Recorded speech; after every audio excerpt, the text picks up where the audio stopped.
दोस्तों, आपका एक बार फिर से स्वागत है हमारे YouTube चैनल MS स्टडी में। और आपको आज हम फिर से बताने जा रहे हैं, क्योंकि हम लोग अभी क्या पढ़ रहे हैं, संविधान का वह भाग पढ़ रहे हैं। जिससे कि आपको पता है कि हमारे संविधान में 22 भाग है और मूल संविधान में 395 अनुच्छेद, उसी को हम लोग लेकर के चल रहे हैं। हम लोगों ने पहले भी पढ़ा पार्ट 1 यानी कि भाग 1, फिर पार्ट 2 यानी भाग 2, और आज पढ़ने जा रहे हैं भाग 3। भाग 1 में हम लोग 1 से 4 तक पढ़े, यानी कि आर्टिकल अनुच्छेद 1 से 4 तक था, और भाग 2 में 5 से 11 तक था, और अब हम लोग पढ़ेंगे 12 से 35 तक। यानी कि भाग 3 में, संविधान का भाग 3 में क्या है, 12 से 35 तक, अनुच्छेद 12 से 35 तक। अब देखते हैं कि इसमें पूरा, इस वीडियो में पूरा बता पाएंगे या नहीं, या फिर इसको भी 2 भाग में बनाना पड़ेगा। चलिए कोई बात नहीं, लेकिन समझ लें कि ये अनुच्छेद 12 से 35 तक जो है ये भाग 3 में है। भाग 3 यानी कि वीडियो का भाग 3 नहीं है, ये है कॉन्स्टिट्यूशन का, यानी हमारे संविधान का भाग 3, क्योंकि 22 भाग है, जिसमें से तीसरा भाग हम लोग पढ़ रहे हैं, उसमें अनुच्छेद 12 से 35 है। इसके अंदर क्या आता है, फंडामेंटल राइट। नाम समझ रहे हैं, जो शब्द लिखा हुआ है फंडामेंटल राइट्स, यानी कि मूल अधिकार या फिर मौलिक अधिकार। आपको पता है हमारे देश में सभी नागरिकों को नागरिकता के आधार पर मौलिक अधिकार मिला है। मौलिक अधिकार क्या है, मूल अधिकार क्या है, उसके बारे में अभी हम लोग चर्चा करेंगे। तो चलिए वीडियो को जल्दी से स्टार्ट करते हैं।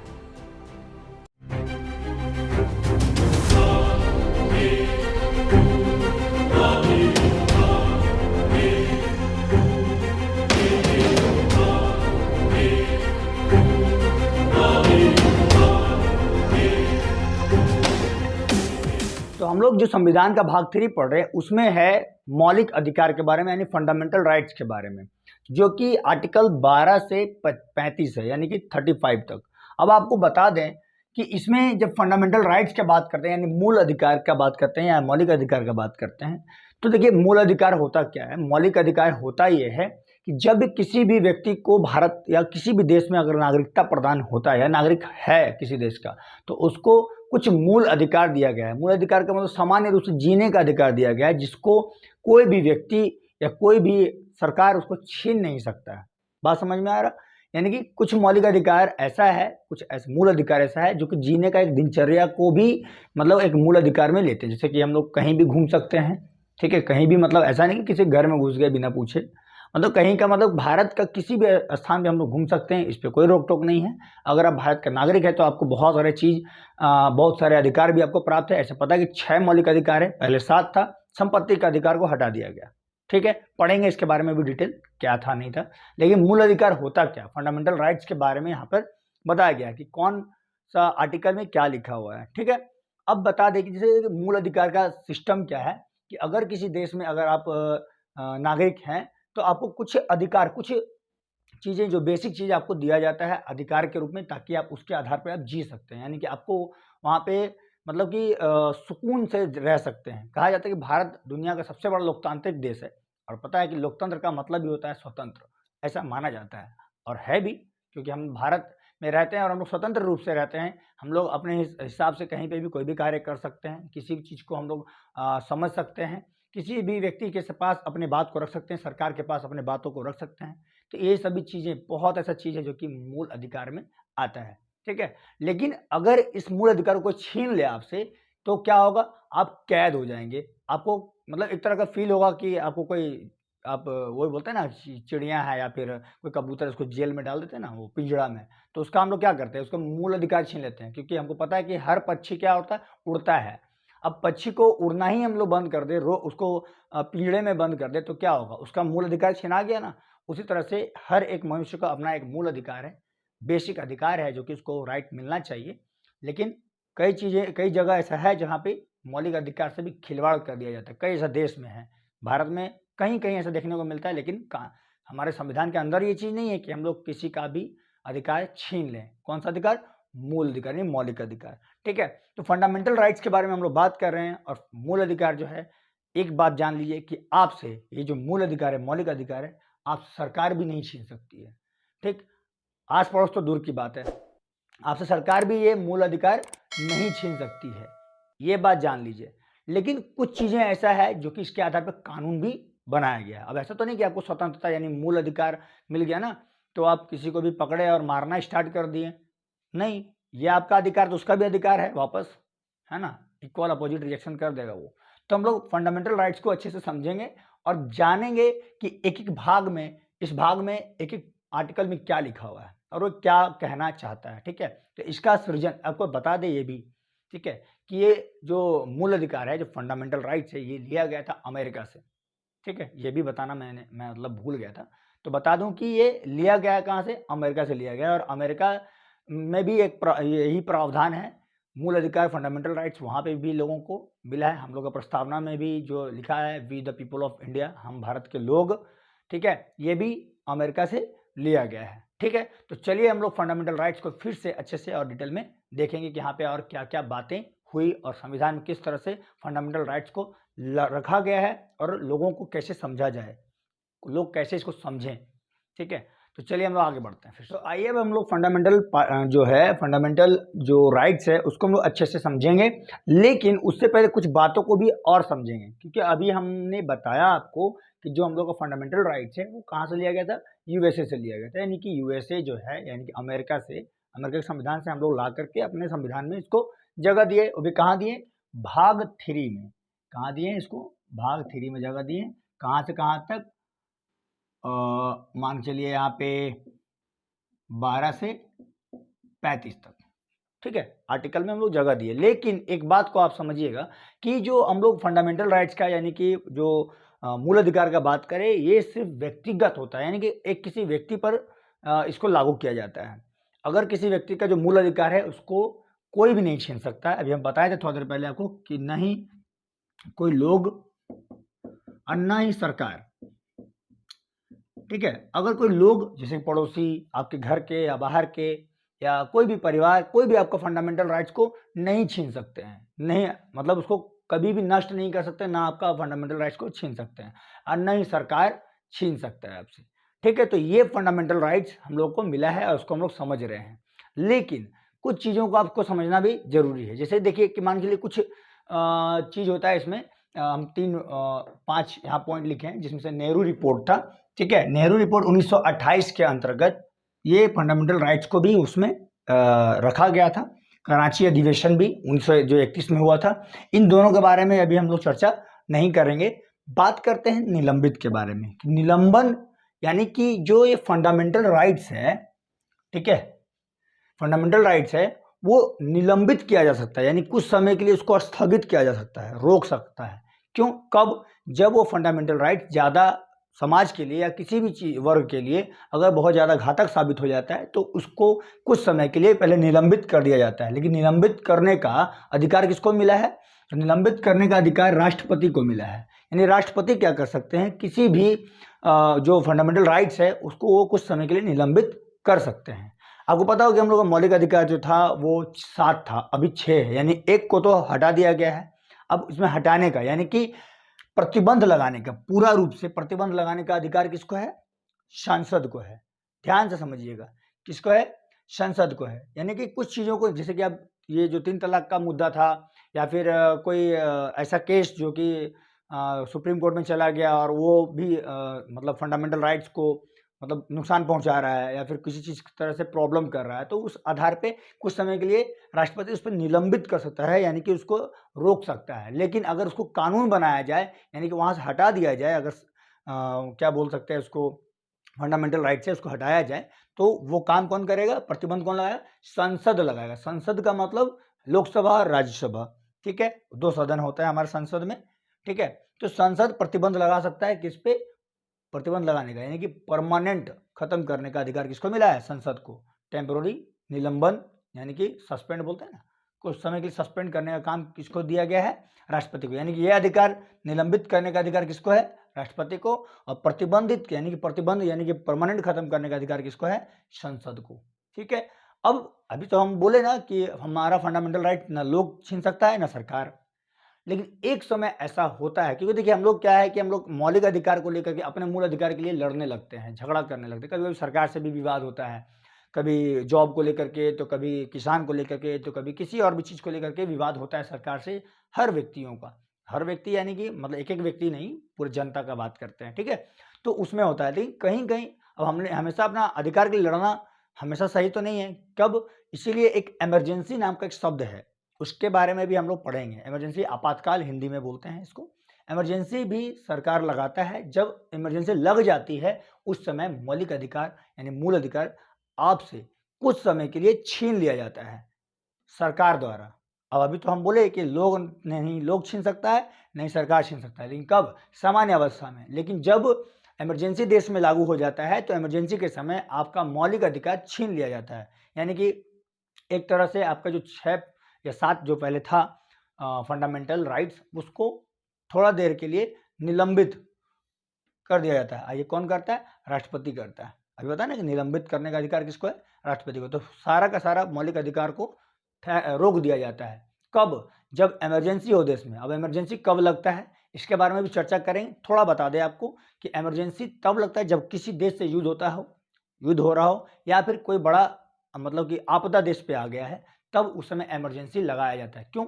अब मान चलिए कि अगर इमरजेंसी ना लगे और आपको मौलिक अधिकार ना छीना जाए, तो हमारे देश में कई लोग ऐसे भी हैं जिसको अपने खुद से ही मतलब है, देश से कोई मतलब नहीं हो सकता है। बहुत ऐसा लोग होते हैं, क्योंकि जैसे अब मान लीजिए कि अब जॉब को लेकर के लड़ रहे हैं हम लोग, अब वहाँ पे कोई देश के बीच में झगड़ा हो रहा है, भारत चीन या भारत पाकिस्तान के बीच झगड़ा हो रहा है, और हम लोग क्या करें? जॉब के लिए लड़े कि भाई हमको जॉब दो, ठीक है। तो उस केस में जब इमरजेंसी लागू होता है तो हमारा जो फंडामेंटल राइट्स होता है कुछ समय के लिए छीन लिया जाता है, या फिर उसको प्रतिबंध कर दिया जाता है कुछ समय के लिए, हमेशा परमानेंट नहीं। क्योंकि परमानेंट अगर हटा दिया जाए, अगर ऐसा प्रावधान अगर हो जाता है कि हटा दिया जाए, तो सोच लीजिए कि सरकार का हम लोग को विरोध करने का भी, जो हम लोग सरकार का विरोध करते हैं हमेशा, कभी रोड जाम कर देता है लोग, लेकिन करना नहीं चाहिए, ठीक है। सरकार का विरोध करने का अलग अलग तरीका भी होता है। जैसे कि आप शांतिपूर्वक मतलब विरोध कर सकते हैं, जिससे सरकार अपने आपकी बातें सुने। उग्र होकर के कभी नहीं, क्योंकि उग्र होने से हमारे देश का संपत्ति भी नुकसान होता है, और आपको इसका उदाहरण कई बार मिल जाएगा, ठीक है। तो आपको बता दें कि जो संसद के द्वारा जो प्रतिबंधित लगाया जाता है, प्रतिबंध हमेशा के लिए यानी कि खत्म कर दिया जाता है, तो ये इसका हम लोग विरोध कर सकते हैं। कहाँ कर सकते हैं? इसका भी जगह दिया गया है कि अगर मान चलिए कि कोई मौलिक अधिकार आप छीन लिया गया सरकार के द्वारा कि इसको हमेशा परमानेंट हटा दें, क्योंकि संसद में जिसका बहुमत होगा वो चाहेगा तो हटा देगा। लेकिन अगर पूरा जनता या कोई व्यक्ति, प्रति व्यक्ति जो जिनको भी परेशानी है कि नहीं ये अधिकार मिलना चाहिए, क्यों हटाया जा रहा है, तो इसके लिए हम कहाँ जा सकते हैं? सुप्रीम कोर्ट में या हाई कोर्ट में, ठीक है। सुप्रीम कोर्ट या हाई कोर्ट, सुप्रीम कोर्ट मतलब सर्वोच्च न्यायालय, और हाई कोर्ट यानी कि उच्च न्यायालय। अब बोलिएगा यहाँ क्यों जा सकते हैं? क्योंकि इनको हमारे फंडामेंटल राइट्स का रक्षक बनाया गया। ऐसे तो पूरा कॉन्स्टिट्यूशन का यानी कि पूरा संविधान का भी रक्षक यही है, ठीक है। लेकिन फिलहाल अभी हम लोग बात करें फंडामेंटल राइट्स का, तो रक्षक इन्हीं को बनाया गया। और अगर किसी भी व्यक्ति को या फिर किसी भी समूह को लगता है कि वो राइट उससे छीन करके उसके खिलाफ गलत हुआ है, उसका फंडामेंटल राइट्स छीना जा रहा है, तो वो कहाँ जा करके लड़ सकता है? यहाँ से सुप्रीम कोर्ट से या हाई कोर्ट से जा करके उस पर वाद विवाद करके अपने बात को साबित कर करके उस पर फोर्स डलवा सकता है। यानी कि सरकार पे फोर्स डलवा करके, यानी कि सुप्रीम कोर्ट या हाई कोर्ट के द्वारा सरकार के ऊपर फोर्स कर करके उस चीज़ को रोकवा सकता है कि नहीं, उसका ये मौलिक अधिकार है, मूल अधिकार है, मिलना चाहिए, ठीक है। तो ये जो 5 पॉइंट है, उम्मीद है कि वो क्लियर होगा। ये तो नेहरू रिपोर्ट 1928, कराची अधिवेशन 1931, ठीक है। उसके बाद हम लोग ये 3 निलंबित, प्रतिबंध और रक्षक। रक्षक मतलब कि अगर कोई भी आँच भी आता है ना हमारे संविधान के किसी भी आर्टिकल्स पे, तो हम लोग क्या करते हैं? किसके पास जाते हैं? सुप्रीम कोर्ट और हाई कोर्ट के पास। क्यों जाते हैं? क्योंकि अब तो सरकार के हाथ में है, तो सरकार तो कुछ भी कर सकता है ना। वो बोलते हैं विरोध मत करो, तो कोई विरोध करने वाला नहीं होगा, तो क्या होगा? विरोध ही नहीं होगा, तो फिर सरकार तो अपना मनमानी। आइए अब हम लोग क्या करते हैं, अनुच्छेद 12 को देखते हैं। यानी कि 11 तक हम लोग पहले पढ़ चुके हैं, अब अनुच्छेद 12 को जानेंगे। अनुच्छेद 12 क्या कहता है, यानी आर्टिकल 12 क्या कहता है? पहली बात कि ये तो हम लोग का फंडामेंटल का परिभाषा देता है। परिभाषा का मतलब यानी कि डेफिनेशन देता है। क्या बताता है कि हम लोग का मूल अधिकार कितना है, कैसे दिया गया, और उसका प्रयोग किस तरह से किया जा सकता है। हमारे मूल अधिकार को कोई छीन नहीं सकता। ये सभी जो परिभाषा मतलब बताता है उसके बारे में, ठीक है। दूसरा कि ये मूल अधिकार पर मतलब कि अधिकार किसका है, ठीक है। तो मूल अधिकार पे अधिकार यानी मौलिक अधिकार पे जो है अधिकार सिर्फ एक व्यक्तिगत यानी किसी व्यक्ति का हो सकता है। इस पर कोई राज्य या कोई सेंट्रल गवर्नमेंट कोई भी इसके ऊपर तोड़ फोड़ या फिर उसको हटाना या फिर प्रतिबंध करना नहीं हो सकता, जो पहले बता चुके हैं अभी आपको कि कौन इस पर निलंबित कर सकता है, कौन प्रतिबंधित कर सकता है और हम कहाँ जाकर लड़ सकते हैं। बात करते हैं राज्य के बारे में। तो राज्य यानी कि यहाँ राज्य स्टेट का बात की, देखिए संविधान का जो लैंग्वेज होता है थोड़ा दूसरा होता है। यहाँ राज्य का मतलब सिर्फ स्टेट ही, ये नहीं हो गया कि झारखंड, बिहार, गुजरात या फिर और कोई भी महाराष्ट्र, ये सब ऐसा नहीं है।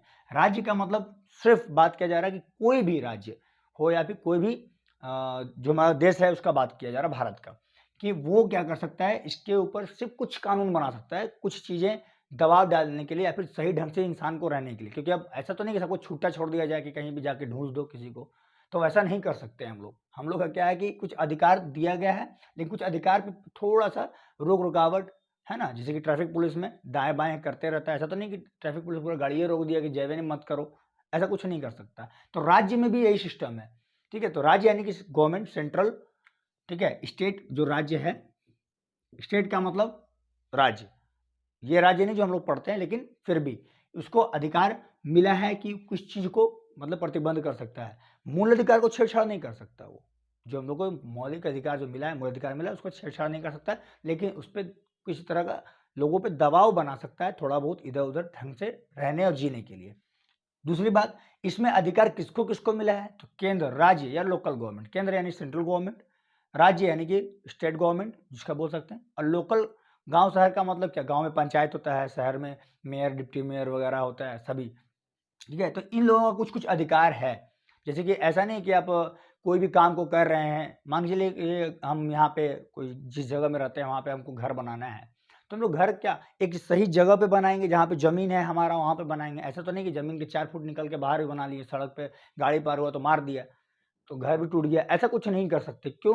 क्योंकि इसमें केंद्र, राज्य, केंद्र के, अब देखिए केंद्र का मतलब सेंट्रल गवर्नमेंट। अब ऐसा तो नहीं कि प्रधानमंत्री, परिवहन मंत्रालय जो है अब घर घर जाके टॉर्च मार के देखे कि भाई कौन कहाँ पे बनाया नहीं बनाया। उतना बड़ा, इतना बड़ा देश को एक एक व्यक्ति को जाके देखना संभव नहीं होता, इसलिए सबको अपना अपना अधिकार सही तरीके से दिया गया है, लेकिन बिना मूल अधिकार को छेड़छाड़ किए। जो मौलिक अधिकार है उसको छेड़छाड़ नहीं करते हैं, लेकिन सही तरीके से उसको इम्प्लीमेंट करने के लिए वहाँ पे लोकल गवर्नमेंट को, यानी कि ग्राम पंचायत हो या फिर बीएमसी, डीएमसी जो भी होता है ना, आपको पता होगा कि नगर पंचायत जिसको बोल रहे हैं, नगर पंचायत यानी गांव का पंचायत अलग, नगर पालिका यानी जो शहर में होता है, जिसको हम लोग डिप्टी मेयर, मेयर ये सभी कहते हैं, ठीक है। कंफ्यूज मत हो जाइएगा कि हम क्या बोलना चाह रहे हैं, ठीक है। इन सभी के ऊपर एक मतलब कि अधिकार है कि कुछ चीज़ों पे वो रोक रुकावट कर सकता है, खत्म, प्रतिबंधित ये सब नहीं कर सकता है, नहीं ज़्यादा परेशान कर सकता है किसी को, ठीक है। चौथा, एक और बात, बिजली विभाग। अब विभाग जो है, जैसे कोई भी कुछ कुछ ऐसा विभाग को भी अधिकार मिला हुआ है कि वो उन चीज़ों के लिए मतलब उसके बाध्य कर सके। यानी कि बोलता है ना कि जीवन जीने के लिए तो सभी को, जीवन जीना तो सभी को आता है, लेकिन जीवन जीने का सलीका जिसको आता है वो सही में जीवन जीने का तरीका जान सकता है, ठीक है। यानी जीने का अलग अलग तरीका होता है सभी को। अब मान के चलिए कि इंसान को इंसान की तरह रहना होगा, वो हैवान या शैतान नहीं बन सकते हैं। मूल अधिकार के आड़ में वो कोई ऐसा काम नहीं कर सकते जिससे हमारे सोशल यानी समाज को भी हानि हो, ठीक है। ऐसा नहीं कि स्वतंत्रता है तो हम कहीं भी कुछ भी कर सकते हैं। तो कुछ कुछ चीज़ें जैसे बिजली विभाग, ठीक है, ओएनजीसी या एयरपोर्ट अथॉरिटी या और भी अन्य चीज़, ठीक है, उसको बिजली विभाग का ज़मीन है जहाँ पे वो बिजली विभाग अपना कोई काम कर सकता है, आप वहाँ पे जाके कुछ भी नहीं बना सकते हैं, क्योंकि वो उसका ज़मीन है, बिजली विभाग को ज़मीन दे दिया गया है या कोई अधिकार दे दिया गया है। मान के चलो कि बिजली विभाग, मूल अधिकार तो है हम लोग का भाई अच्छे से रहना है, तो अच्छे से रहना तो एसी लगाएंगे, पंखा लगाएंगे, कूलर लगाएंगे, सभी लगाएंगे, बिजली भी गर्दा उड़ा के मतलब पूरा एकदम यूज़ कर लेंगे। अब बिजली विभाग आया बिल मांगने के लिए, बोले नहीं देंगे, तो नहीं देंगे तो क्या सबका आपका लाइन काट देगा, तो आप क्या जाके लड़िएगा कोर्ट में कि नहीं भाई मेरा मौलिक अधिकार छीन रहा है, हमको अच्छे से रहने नहीं दे रहा है। तो बिजली विभाग का अधिकार है कि आप पे जो बिल आपने जो यूज़ किया है उसका बिल आपको पेमेंट करना पड़ेगा, वरना आप वो मौलिक अधिकार से वो बाहर है। क्योंकि ऐसा नहीं कि अब आपको अच्छे से रहने नहीं दे रहा, आपको हवा खाना है, आप छत पे चढ़ जाइए, आप पहाड़ पे जाके चढ़ जाइए, आपको फ्री क्या मिलेगा। लेकिन जहाँ पे बिजली विभाग या कोई भी विभाग होता है, जैसे एयरपोर्ट, एयरपोर्ट बहुत सुंदर होता है, अच्छा होता है। अब वहाँ पे जाके हम बोले हमको मिट्टी खोदना है भाई, घर बनाना है, तो क्या मिट्टी खोदेंगे खंती जा करके वहाँ पे? नहीं, आपको उस जगह को छोड़ के अब उसका सुरक्षा उसके अथॉरिटी में आता है, एयरपोर्ट का अथॉरिटी में आता है। अब ऐसा नहीं कि यहाँ से जहाज उड़ रहा है वहाँ पे आप 20 तल्ला बिल्डिंग बना दिए, नहीं बना सकते हैं, क्योंकि एयरपोर्ट अथॉरिटी के बीच में अगर आप बहुत बड़ा बिल्डिंग बनाएंगे तो जहाज के उड़ने में बहुत मुश्किल होगा, और अगर मुश्किल होगा तो एयरपोर्ट वहाँ रहना और ना रहना बराबर हो जाएगा, क्योंकि वहाँ पे तो अब इंटरनेशनल एयरपोर्ट है, बहुत बड़े जहाज़ें उतरती है। अब तो उतरेगी नहीं, क्योंकि बड़ा सा बिल्डिंग बना दिया बीच में, और आपको कोई बोलने वाला नहीं, क्योंकि आपको फंडामेंटल राइट्स लगता है ना, वो मूल अधिकार। तो मूल अधिकार घर बनाना है, बट कहाँ बनाना है वो भी देख लीजिए आप। बीच सड़क में बना दिए, बोले मेरा मूल अधिकार है। तो मूल अधिकार को किस तरह सही ढंग से इम्प्लीमेंट किया जाए हमारे लिए, ये सारा काम हमारे लिए ही होता है। ये बिजली विभाग में बिजली बनता है किसके लिए? मान लिया हम पूरा यूज़ कर लिया और पैसा भी नहीं दिए, तो बाकी लोग जो गरीब जनता है, जिसके पास उपलब्धता बहुत कम है, जिसको सरकार फ्री में या कम दर पे बिजली देती है या हर घर बिजली देती है, तो उसको कहाँ से दे पाएगी? जो करोड़पति है वो भी मुफ्त में जलाएगा, जिसके पास कुछ नहीं उसको तो भाई देना है ही, ठीक है? तो फंडामेंटल राइट्स को थोड़ा समझिए, ठीक है? तो ये सभी कुछ अधिकार प्राप्त हुआ है और अनुच्छेद 12 में सभी बातों को दर्शाया समझाया गया है। जैसे कि किसी का घर मतलब कि 24 घंटा के पहले मतलब अल्टीमेटम दिया और आके घर तोड़ दिया, मतलब बोला भाई यहाँ से तोड़ लो, तो तोड़ लो, तो मतलब कुछ समय का कुछ अधिकार दिया गया है किसको? लोकल गवर्नमेंट को। यानी कि वो बोलता है ना कि नगर निगम वाला आया और तोड़ दिया। कैसे तोड़ दिया? तो आप गलत जगह बना दिए होंगे घर, जहाँ पे गाड़ी पार होता है वहाँ पे आप बना दिए किचन और बाथरूम, कैसे चलेगा? तो इसलिए कुछ कुछ चीज़ें अधिकार कुछ कुछ संस्थाओं को दिया गया है, ताकि वह मौलिक अधिकार के नाम पे अगर कोई जाति करे, एक्स्ट्रा कुछ ज़्यादा करे, तो उस पर वो रोक लगा सकता है, ठीक है? तो चलिए हम लोग अनुच्छेद 13 देखते हैं। अभी 12 तो समझ गए, तो चलिए अनुच्छेद नंबर 13 यानी सॉरी मतलब अनुच्छेद 13, आर्टिकल नंबर 13। ओके, आइए अब हम लोग अनुच्छेद 13 को पढ़ते हैं। अनुच्छेद 13 में बोला गया है कि ये भी फंडामेंटल राइट्स के अंदर ही आता है, लेकिन फंडामेंटल राइट्स यानी कि मौलिक अधिकार, उसके अलावा भी बहुत सारा बात है जिसमें छेड़छाड़ हुआ है कि नहीं है, या करना चाहिए कि नहीं करना चाहिए, इस पर आपको समझ में आएगा। अनुच्छेद 13, अनुच्छेद 12 तो हम लोग पढ़ लिए। इसमें बोला गया है कि अल्पीकरण, अल्पीकरण का मतलब जैसे कि डेरोगेशन इसको बोला जाता है इंग्लिश में, ठीक है? इसमें कहा गया कि आपके अधिकार को जो आपको मौलिक अधिकार मिला है उसको कम किया जा सकता है, यानी कि रिड्यूस किया जा सकता है। कब? जब आप उसका अधिकार का मतलब गलत फायदा ना उठाएं। जैसे कि मान के चलिए कि ये अल्पीकरण का मतलब हो गया यहाँ पे कि अगर आपको स्वतंत्रता का अधिकार है तो आप कहीं पे भी कुछ भी नहीं कर सकते हैं, क्योंकि अगर आप स्वतंत्र हैं तो आप किसी का घर जाके तोड़ नहीं दीजिएगा, किसी को पकड़ कर मार नहीं दीजिएगा। थोड़ा देर पहले हम आपको बताए भी यही बात को, ठीक है? तो इसमें आपका जो अधिकार है थोड़ा उसको कम किया जा सकता है, यानी कि रिड्यूस किया जा सकता है, ठीक है? यानी कि आपको समझदारी से काम लेना होगा, ना कि आप मौलिक अधिकार या मूल अधिकार के नाम पे किसी को भी नुकसान पहुंचा दे। किसी को भी नुकसान पहुंचा दे, यही है असंगत, यानी इनकंसिस्टेंट। कहने का मतलब कि आपका मौलिक अधिकार है, मूल अधिकार तब तक सही है जब तक इससे किसी को दूसरे को नुकसान ना पहुंचे। अगर दूसरे को नुकसान पहुंचता है तो वहां पे आपका अल्पीकरण किया गया है, उसका यानी कि रिड्यूस किया गया है। और बात सही है, अगर हम लोग का बोलता है ना कि स्वतंत्रता का अधिकार है, कहीं पे भी घूम सकते, कहीं पे भी जा सकते हैं, तो मतलब समझ रहे हैं आप कि किसी घर में भी तो घुस नहीं सकते हम लोग, कुछ भी कर रहा हो। तो तब तक अगर हम लोग का जो मूल अधिकार है तभी तक सही है जब तक किसी दूसरे को नुकसान ना पहुंचे। ऐसा नहीं कि हमको अब गाड़ी चलाने का, कहीं घूमने का अधिकार है तो अपना गाड़ी से किसी को भी ठोक दे जा करके, बोले मेरा मूल अधिकार है, घर तो चलने दो थोड़ा, तो वैसा हम लोग नहीं कर सकते हैं। क्यों? क्योंकि हम लोग का अल्पीकरण मतलब जो अनुच्छेद 13 है ये बोल देता है कि जो आपको मौलिक अधिकार मिला है, जो मूल अधिकार मिला है, उस अधिकार पर आप किसी दूसरे को नुकसान नहीं पहुंचा सकते, यानी कि अपने मूल अधिकार के चक्कर में दूसरे का मौलिक अधिकार का हनन नहीं कर सकते हैं। यानी कि भाई अगला आदमी का भी तो मौलिक अधिकार होगा, तो अगर आप थप्पड़ मारिएगा तो भी अपना मौलिक अधिकार पूरा कर लेगा थप्पड़ मार के, ठीक है? तो ये सब चीज़ नहीं है, क्योंकि आपका रिड्यूस किया गया है, डेरोगेशन और इनकंसिस्टेंट, ठीक है? अब बात आता है कि ये सब जो कानून है, जो अनुच्छेद 13 में जो बोला गया है, इस सबसे मेन बात क्या है समझिए ध्यान से, कि जो संविधान हम लोग का लिखा मतलब लागू हुआ था, वो हुआ था 26 जनवरी, है ना? 26 जनवरी 1950 को, ठीक है? अब 26 जनवरी 1950 का अगर बात करें तो इस समय ये लागू कर दिया गया था, यानी संविधान से पहले और संविधान के बाद जो भी कानून है वो वैसा ही रहेगा। ध्यान समझिएगा, जो संविधान बनने से पहले कुछ कानून था, ठीक है? जैसे कि मुस्लिम पर्सनल लॉ है ना, पर्सनल लॉ जो है वो, उसके आधार पे भी कुछ कुछ नियम है। तो संविधान में यहाँ बोल दिया गया कि इससे पहले वाला और इसके बाद जो भी घटनाएं होंगी उसको आप बदलाव नहीं कर सकते हैं, लेकिन शर्त ये है कि अगर किसी के मूल अधिकार को अगर हनन करता है, यानी कि उसको नुकसान पहुंचाता है या हानि पहुंचाता है, तब जा करके इस पे कुछ बदलाव किया जा सकता है, कुछ बदलाव किया जा सकता है। लेकिन मूल अधिकार को बिना छेड़छाड़ किए। ठीक है, तो पहले का मतलब, संविधान से पहले का मतलब कुछ नियम कानून पहले से ही चलते आ रहे हैं। जैसे कुछ हिंदू धर्म में भी कुछ मंदिरों में किसी को जाना प्रतिबंधित था, किसी को ये इस तरह का पूजा करना, बहुत तरह का ऐसा है। सबरीमला का भी आप केस सुने होंगे। बहुत सारा ऐसा नियम कानून उसमें बनाया गया। ठीक है, तो वो पहले से चलता रहा, तो उसको उस पे भी छेड़छाड़ नहीं किया जा सकता है। अगर किसी का मौलिक अधिकार छीनता है, यानी कि मूल अधिकार पे कुछ छेड़छाड़ होता है, तब इस पे कुछ परिवर्तन या कुछ भी थोड़ा बहुत बदलाव किया जा सकता है। जैसे कि 3 तलाक का मुद्दा था, पर्सनल लॉ बोला कि भाई ये तो मेरा मुद्दा है, तुम लोग क्यों बीच में बोल रहा है, क्योंकि संविधान में तो लिखा हुआ है अनुच्छेद 13 में कि भाई ऐसा कुछ नहीं है। तो 3 तलाक का मुद्दा में भी इस बात को लेके आया गया। और 3 तलाक वाला ऐसा नहीं कि उसमें भी बहुत, 3 तलाक में भी अलग-अलग मुद्दा था। मतलब ऐसा नहीं कि सिर्फ 3 तलाक एक ही प्रकार का था, उसमें 3 प्रकार का है। आप उसमें डिटेल में जानेंगे तो आपको पता चल जाएगा। ठीक है, तो उसमें कुछ बदलाव किया गया, क्योंकि कोई थे सायरा बानो ऐसा करके, तो शायद, तो वो उन्होंने सुप्रीम कोर्ट में जाके केस कर दिया इसी बात को लेकर के।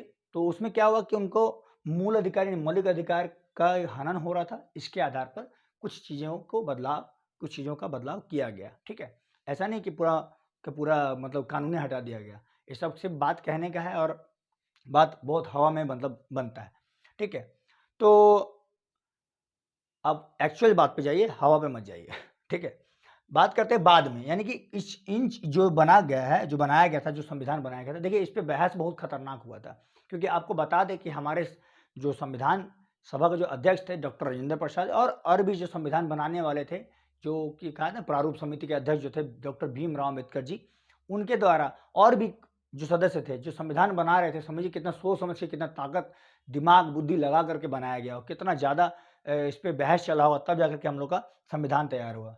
क्योंकि आगे जाके दिक्कत ना हो, इसीलिए ये चीज़ बनाया गया कि बाद में किसी कानून को, मूल अधिकार को छेड़छाड़ करके उसको बदलाव नहीं कर सकते हैं, नहीं कुछ चेंज कर सकते हैं। कई ऐसा मुद्दा था, दलितों को लेकर के भी था कि पहले लोग, मतलब होता है ना कि भीमराव अम्बेडकर जी खुद क्लास से बाहर रह के बेचारे पढ़े हैं, और जो उन्होंने झेला, उन्होंने तकलीफ झेला, शायद कोई दलितों में कोई झेले होंगे, तो उन्होंने भी उस बात को समझा और उन्होंने कहा, और उन्होंने जब संविधान जब बन रहा था तो उसमें सभी चीज़ों को बारीकी से नज़र रखते हुए कि आगे जाके भविष्य में किसी भी व्यक्ति को जाति या धर्म के आधार पे कोई भेदभाव का सामना ना करना पड़े, तो उसमें भी मतलब नियम कानून को अच्छे से रखे। ठीक है, तो आप समझ गए होंगे कि अनुच्छेद 13 में अल्पीकरण, असंगत और ये संविधान का मूल अधिकार को छेड़छाड़ न करना है। यानी पहले से जो बना हुआ वो भी चलता आएगा और बाद में जो बनेगा वो भी चलता आएगा, लेकिन शर्त ये कि मूल संविधान का जो मूल अधिकार है उसको छेड़छाड़ नहीं किया जाए। ठीक है, बशर्ते अगर किसी का मौलिक अधिकार का हनन ना हो रहा हो, या फिर आपके मौलिक अधिकार की वजह से किसी और को भी तकलीफ ना हो। ठीक है, तो आइए हम लोग अनुच्छेद नंबर 14 देखते हैं। ये आपको समझ में आ गया हो, कमेंट में जरूर बताइएगा। तो आइए हम लोग अनुच्छेद 14 को पढ़ते हैं। अनुच्छेद 14 यानी कि आर्टिकल 14 में कहा गया कि कानून के सामने समानता, यानी कि इक्वलिटी बिफोर लॉ। अगर कानून के सामने अगर समानता है तो हम लोग का कहा जाता है कि कानून के सामने सब बराबर है। और हम लोग का कोड में वही जो है ना कि कहा जाता है कि आंख में पट्टी बंधा होता है, क्योंकि उसके सामने कोई भी खड़ा हो, कोई बहुत बड़ा अमीर आदमी या बहुत गरीब आदमी भी खड़ा हो, तो कानून के सामने बराबर होता है, ऐसा बोला जाता है। ठीक है, तो ये जो था, ये एवी डायसी सबसे पहले बताए थे इसके बारे में कि कानून के सामने समानता का अधिकार है, यानी कि कानून सबको बराबर नजरों से देखता है, चाहे वो कितना भी अमीर हो या कितना भी गरीब हो या जो भी हो, वो बराबर है कानून के सामने। ठीक है, और ये यूके से लिया गया था, यानी कि यूनाइटेड किंगडम यानी कि ब्रिटेन से लिया गया था, और ये बात को वहाँ पे लिखा हुआ। लेकिन यहाँ पे एक और बात है कि कानून का समान संरक्षण, यानी कि ये जो बताया गया है कानून का समान संरक्षण, ये यूएसए से लिया गया है, क्योंकि अमेरिका के जो संविधान में था उनका कहना था कि नहीं, समान संरक्षण होना चाहिए। कहने का मतलब सभी को, ऐसा नहीं कि जैसे कि किसी का उम्र कम या ज़्यादा है, कोई 5 साल का बच्चा है, कोई 4 साल का बच्चा है, कोई 15-20 साल का है, तो क्या दोनों को सज़ा बराबर मिलेगी क्या? अगर दोनों से अगर गलती हुआ है तो नहीं। तो यहाँ पे कानून के सामने समानता तो सबको है ही, ठीक है, लेकिन कानून का समान संरक्षण भी उसको मिला है। मतलब वो होता है ना कि हाफ टिकट फुल टिकट, है ना, यहाँ पे ट्रेन वगैरह में लगता है, तो फुल टिकट किसका लगता है भाई? 18 से ऊपर, 18 से नीचे वाले के जो बच्चे होते हैं उसको क्या हाफ टिकट लगता है। क्यों? क्योंकि वो मतलब इसी कानून के अंतर्गत आ जाते हैं। कि कानून का समान संरक्षण उनको प्राप्त है। अब हमारे देश में 80% इसको यूज किया जाता है। अभी के समय में जितना हम लोग का कानून चल रहा है 80% इसको, अब 20% कानून के सामने समानता सबका सब बराबर है, बिल्कुल है, लेकिन उस आधार पे नहीं। अगर कोई घटना हो जाता है किसी भी चीज में, लड़का लड़की में भी कहीं ना कहीं भेदभाव होता है। वो सिस्टम सुने होंगे कि अगर एक लड़का लड़की को अगर कोर्ट के सामने ले जाया जाता है तो सबसे पहले सुना जाता है लड़कियों का, लड़कों का नहीं। अगर वो बोले कि हाँ ये बदमाश है भैया, तो भाई उसको सजा दिया जाता है। लेकिन ऐसा नहीं है कि ये यहाँ पे सिर्फ उसके बातों पे रख करके और दे दिया जाता है, लेकिन थोड़ा सा वहाँ पे मतलब कि कंपनसेशन बोल सकते हैं उसको, मिल जाता है। लेकिन अगर लड़का सही है तो उसके ऊपर भी मुकदमा नहीं हो सकता है, लेकिन ज़्यादातर मामले में आपको ये चीज़ देखने को मिलता है। ठीक है, अब कानून के सामने समानता 20% प्रयोग किया जा रहा है भारत में, अभी भी यूज होता है, लेकिन सबसे ज़्यादा हम लोग कानून का समान संरक्षण यानी कि उम्र के हिसाब से, लिंग के आधार पे या किसी भी आधार पे कहीं ना कहीं कम ज़्यादा होता है। मान के चलिए कि कोई बहुत बूढ़ी है, बहुत या बूढ़ा है, ठीक है, और कोई बहुत यंग है बहुत ज़्यादा। अब वो बोल दिया, जो यंग आदमी था बोले वो हमको मार दिया है, तो क्या आपको लगता है कि वो बूढ़ा आदमी मारा होगा? नहीं, हो सकता है कि कुछ हो, और भी घटनाएं हो सकती है, क्योंकि देखिए जब तक कोई आरोप साबित नहीं होता है कहीं कोर्ट में या कहीं पे, तब तक आप किसी को सजा नहीं दे सकते हैं। वाद विवाद के आधार पे या मुंह के आधार पे कहीं पे भी नियम नहीं है कि आप किसी को सजा दे सकते हैं। इसलिए कहा जाता है कि कोर्ट में सबसे पहले सबूत चलता है, या फिर उसका सबूत नहीं हो तो आप किसी को सजा नहीं दे सकते हैं। तो कानून का समान संरक्षण प्रदान किया गया है हमारे अनुच्छेद 14 में, यानी कि आर्टिकल 14 में ये चीज है। तो ये दोनों को माना जाता है। लेकिन अब बात आता है कि बराबर कैसे होगा? राष्ट्रपति, ठीक है, हम लोग का जो हमारे देश में जो है, राष्ट्रपति पे आप कोई भी केस नहीं कर सकते हैं। राष्ट्रपति पे कोई केस होगा ही नहीं, राज्यपाल पर भी कोई केस नहीं होगा। क्यों नहीं होगा? क्योंकि राष्ट्रपति खुद ही ये सजा माफ कर सकता है, उसको ये अधिकार है। ठीक है, ये भी आता है मतलब बहुत पहले, जो हमारे आज़ादी से पहले कुछ नियम कानून चल रहे थे उसके आधार पर आता है। तो राष्ट्रपति क्या होगा कि अगर वो मर्डर भी कर दिया, अगर किसी का हत्या भी कर दिया, तो उस पर हम केस नहीं कर सकते, क्योंकि अगर जैसे हुआ तो फिर अपना छूट करके वहाँ पे और वो बोलेगा मैं अपना सारा सजा माफ कर रहा हूँ, ऐसा तो होगा। अब आपको पता है कि राष्ट्रपति पे केस नहीं, इसलिए इस पे केस होता ही नहीं है। लेकिन अब बात किया गया कि जब इस बात पे तो बहस हो गया, क्योंकि अगर राष्ट्रपति है वो भी इंसान है, कुछ भी हो सकता है। ठीक है, राज्यपाल भी है वो भी इंसान है, उससे भी कुछ भी हो सकता है। तो इसका प्रावधान सोचिए कि कितना बारीकी से संविधान को लिखा गया कि अब इसको सजा कैसे हो। तो इसका सजा तब होगा जब तक ये पद पर है, तब तक इसको सजा नहीं सुनाया जाएगा। पद से जैसे ही हटा इसको सजा सुना दिया जाएगा। और ये तब तो माफ नहीं कर सकता कि मैं अपने सारा सजा माफ कर रहा हूँ, ऐसा तो नहीं कर सकता। तब इसके ऊपर मुकदमा किया जा सकता है, राष्ट्रपति के ऊपर और राज्यपाल के ऊपर। लेकिन अगर वो पद पे है तो आर्टिकल नंबर 71 और राज्यपाल आर्टिकल नंबर 162 के आधार पे, उस नियम के आधार पे वो अपने आप का सजा से मुक्त पा सकता है। लेकिन जब पद पे रहा तो पद से हटा कि उसके साथ घटना घटा, है ना। तो कुछ कुछ चीज़ों को वर्गीकरण किया गया, कुछ कुछ जगह डिफ्रेंशिएट किया गया है, मतलब अलग रखा गया है, कुछ कुछ चीज़ों में अंतर है। कानून के सामने समानता तो है, लेकिन ये हमेशा 100% नहीं, 20%। कानून का संरक्षण समान संरक्षण, कानून का समान संरक्षण 80% भारत में यूज़ किया जाता है। और आप इसको अच्छे से समझेंगे, क्योंकि सबको बराबर रूप से नहीं देखा जा सकता। 5 साल का बच्चा और 20 साल का आदमी में बराबरी नहीं हो सकता है, इसीलिए इसको लिया गया हमारे संविधान के अंदर अनुच्छेद 14 में, यानी कि आर्टिकल नंबर 14 में। समझ आ रहा होगा? कमेंट में जरूर बताइएगा। अभी हम लोग चलेंगे अनुच्छेद नंबर 15 की तरफ। तो आप लोगों ने देख लिया कि अनुच्छेद 14 में क्या है। कानून के सामने समानता, यानी कि सभी को इक्वल माना गया है, बराबर, कोई बड़ा भेदभाव नहीं है। और कानून का समान संरक्षण, यानी कि कोई भी हो, 5 साल का हो या 10 साल का हो या महिला हो या पुरुष हो, सभी के सामने समान संरक्षण। लेकिन कुछ कुछ चीज़ों में इसको वर्गीकृत किया गया, वर्गीकरण किया गया है, जो मैंने अभी बताया आपको। ठीक है, कुछ कुछ जगह में अंतर किया गया है, मतलब ताकि हमारा समाज जो हो एक अच्छा बेहतर ढंग से आगे बढ़ सके। कहीं कहीं किसी का बताए ना अभी कि हमारे देश में कहा जाता है कि मतलब महिलाओं को अभी तक फांसी नहीं हुआ है, अभी तक ऐसा कोई रिकॉर्ड नहीं है कि महिलाओं को फांसी दिया गया है। ठीक है, बहुत जगह बहुत कुछ आपको देखने को मिलेगा जिसमें थोड़ा सा वर्गीकरण किया गया है, थोड़ा सा डिफ्रेंशिएट किया गया, थोड़ा थोड़ा अलग देखा गया है। लेकिन कानून के सामने समान संरक्षण, यानी कि सबको बराबर ही सजा मिलेगा कानून के नियम के अनुसार। अगर कानून के सामने समानता है तो इसके आधार पर कोई केस कर दिया अगर किसी के ऊपर, भाई सबके सामने समानता है, तो इसके आधार पे वो कम ज़्यादा हो सकता है, क्योंकि कानून का समान संरक्षण है। क्योंकि चाहे वो किसी भी वर्ग का हो, किसी भी जाति का हो, किसी भी धर्म का हो, किसी भी उम्र का हो, अगर वो गलती किया है तो दोनों को सज़ा बराबर मिलेगा। लेकिन कुछ चीज़ों में उम्र के हिसाब से या लिंग के आधार पे, लिंग मतलब महिला पुरुष के आधार पे, बूढ़ा बूढ़ी के आधार पे कहीं कहीं वर्गीकृत या अंतर देखने को मिलता है। ठीक है, थोड़ा सा कॉम्प्लिकेटेड है, बट आप ध्यान से समझेंगे तो आपको समझ में आ जाएगा। ठीक है, तो अभी हम लोग जा रहे हैं अनुच्छेद नंबर 15 में। ठीक है, अनुच्छेद नंबर 15 में हम लोग चलते हैं। अब आइए हम लोग अनुच्छेद 15 देखते हैं। अनुच्छेद 15 में बोला गया कि सरकार या लोग कहीं पे भी किसी के साथ भेदभाव नहीं कर सकता है। भेदभाव का मतलब किस किस आधार पे भेदभाव होता है? तो धर्म के आधार पे भेदभाव नहीं कर सकते हैं आप, जाति के आधार पे आप भेदभाव नहीं कर सकते आप, क्योंकि हमारे जो संविधान है उसका आर्टिकल नंबर 15 यानी अनुच्छेद 15 में लिखा गया है कि सरकार हो या लोग हो, कोई भी किसी के साथ भेदभाव नहीं कर सकता है धर्म के आधार पर, जाति के आधार पर, या वंश के आधार पर, या लिंग के आधार पर, या जन्म स्थान के आधार पर। छोटा छोटा एग्जाम्पल देख ले। धर्म के आधार पर अब कोई हिंदू है, कोई मुस्लिम है, कोई सिख है, कोई ईसाई है, तो भाई नहीं नहीं नहीं वो हिंदू है, नहीं हटो, नहीं नहीं वो मुस्लिम है, ऐसा करके वो आप भेदभाव करके भेदभाव नहीं कर सकते हैं। अगर भेदभाव करते हैं, अगर आपके प्रति सबूत मिल जाता है तो आपको सजा हो सकती है। ठीक है, इसीलिए आप कहीं पे भी भेदभाव नहीं कर सकते हैं। अगर कोई व्यक्ति आपके खिलाफ कोई केस कर दे कि वो हमारे साथ भेदभाव कर रहा था, तो आपको सजा नहीं होगी। कब? जब आपके खिलाफ सबूत नहीं है। अगर सबूत मिल गया और वो केस किया है तो आपके खिलाफ बिल्कुल सजा, आपके खिलाफ केस भी हो गया और बिल्कुल भी आपको सजा मिलेगी। जाति के आधार पे आपको पता है हमारे देश में जातिवाद बहुत ज़्यादा है।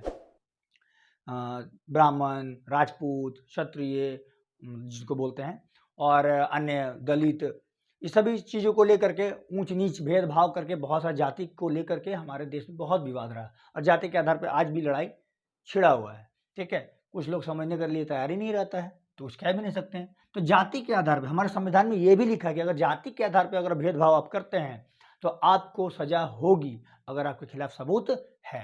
वंश के आधार पर, अगर वंश के आधार पर भी अगर आप भेदभाव करते हैं कि नहीं वो उसका वंश बहुत अच्छा है, इसका वंश बहुत खराब है, या वंश के आधार पर अगर भेदभाव करने जाते हैं तो भी आपको सजा होगी अगर सबूत मिलता है तो। लिंग के आधार पर, लिंग के आधार पर मेल या फीमेल या ट्रांसजेंडर जिसको हम लोग बोलते हैं, एक और भी है, तो मेल फीमेल या ट्रांसजेंडर इनके खिलाफ अगर इसके आधार पर भी आप जैसे किन्नर लोग जो होते हैं उन लिंग के आधार पर भी अगर आप भेदभाव करते हैं तो आपके खिलाफ फिर से सजा हो सकती है अगर सबूत पाए जाने पर। तो कहीं कहीं होता है ना महिलाओं को मतलब कि दरकिनार कर दिया जाता है, अलग हटा दिया जाता है। अगर ये होता है लिंग के आधार पर अगर भेदभाव करते हैं कि नहीं नहीं वो तो लड़की है उसको काहे ला पढ़ेगी, ऐसा करके बोल देता है, या फिर नहीं लड़की वो काम क्यों करेगी, तो अगर ऐसा आधार पर अगर बोला जाता है, अगर आपके खिलाफ सबूत मिल गया तो लिंग के आधार पर भेदभाव के मामले में आपको जेल भी होगी और सजा भी होगी। ठीक है, हम भी आएंगे साथ में आपको देने के लिए चाय पानी।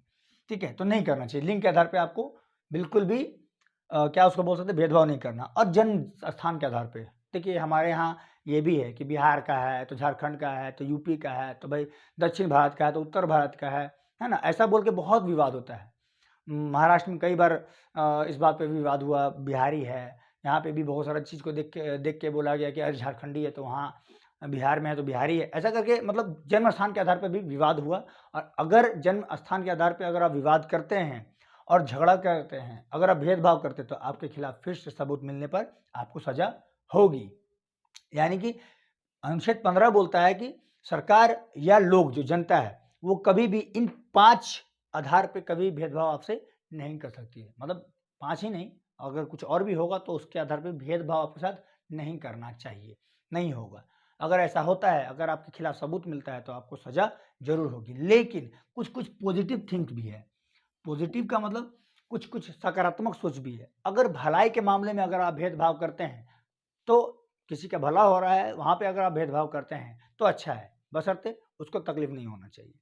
दूसरा, जैसे कभी भलाई करने का मतलब जैसे कि होता है ना कि कहीं भारी काम हो रहा है, कोयला ढोने का काम या मजदूरी का काम, बहुत बड़ा बड़ा भारी काम हो रहा है, तो वहाँ पे महिलाओं को नहीं रखा जाता है, वहाँ हटा दिया जाता है कि नहीं नहीं चलो ठीक है हटा देते, क्योंकि भाई उतना भारी काम करेगी। आपको भी पता है कि महिला, सभी को पता है, ठीक है, ये ऐसा नहीं कि भेदभाव किया जा रहा है, महिलाएं और पुरुषों में थोड़ा सा फर्क ये होता है कि शारीरिक रूप से थोड़ा सा मजबूत होता है पुरुष, और महिला जो होती है थोड़ा सा मजबूत शारीरिक रूप से नहीं होती है, जिसकी वजह से भारी भारी काम के लिए अगर वह चाहे तो स्वेच्छा से, ऐसा नहीं कि जब ऐसे चल हट तुम नहीं कर सकती है, तुमसे होगा ही नहीं, ऐसा नहीं। अगर स्वेच्छा से अगर वो भलाई के लिए किया जा रहा है तो वहाँ पे वो कोई भी मतलब क्या जुर्म नहीं है, उसको सज़ा नहीं हो सकता है, ठीक है? उसके वहाँ पे भेदभाव नहीं कहलाएगा वो, ठीक है? आर्मी में भी वही, अगर युद्ध छिड़ गया तो अब पुरुष आर्मी को आगे भेजा जाएगा ताकि वो लड़े अच्छा से और भी। ऐसा नहीं कि महिलाएँ नहीं लड़ रही है, आपको पता होगा कि हमारे देश में अभी महिलाएँ पायलट भी है और आतंकवादियों को और कहीं कहाँ पे जो स्ट्राइक हुआ था उसमें भी महिलाएँ जो महिला पायलट थे वो पार्टिसिपेट की थी। तो ये नहीं कि भेदभाव के नज़रिए से ऐसा किया जाए, भलाई के आधार पे या उनके लिए ही स्वेच्छा से अगर किया जाए तो वहाँ पे वो भेदभाव नहीं होता है। अब एक बात आ जाता है आरक्षण का, जब ये आरक्षण का बात जुड़ता है हमारे देश में तो ये आरक्षण एक बहुत बड़ा विवादित मामला सामने आता है, क्योंकि जिसको आरक्षण मिल रहा है उसके लिए तो वही बहुत अच्छा है, स्वादिष्ट है, जिसको आरक्षण नहीं मिल रहा है उसके लिए बहुत कड़वा है, बहुत बुरा है, ठीक है? और दोनों पक्ष के लोग कभी भी सुनने के लिए तैयार नहीं होते हैं। लेकिन आरक्षण हमारे देश में अगर आरक्षण बुरा या गलत होता है या खराब होता है, तो आरक्षण को रखा ही नहीं जाता। भीमराव अम्बेडकर पहले ही बोल देते कि नहीं आरक्षण नहीं होगा, और भी अन्य थे। भीमराव अम्बेडकर अकेले तो नहीं संविधान लिख रहे थे, ठीक है? उनके साथ सदस्य भी थे, उनके साथ इस बात पे कई जगह बहस भी हुआ होगा।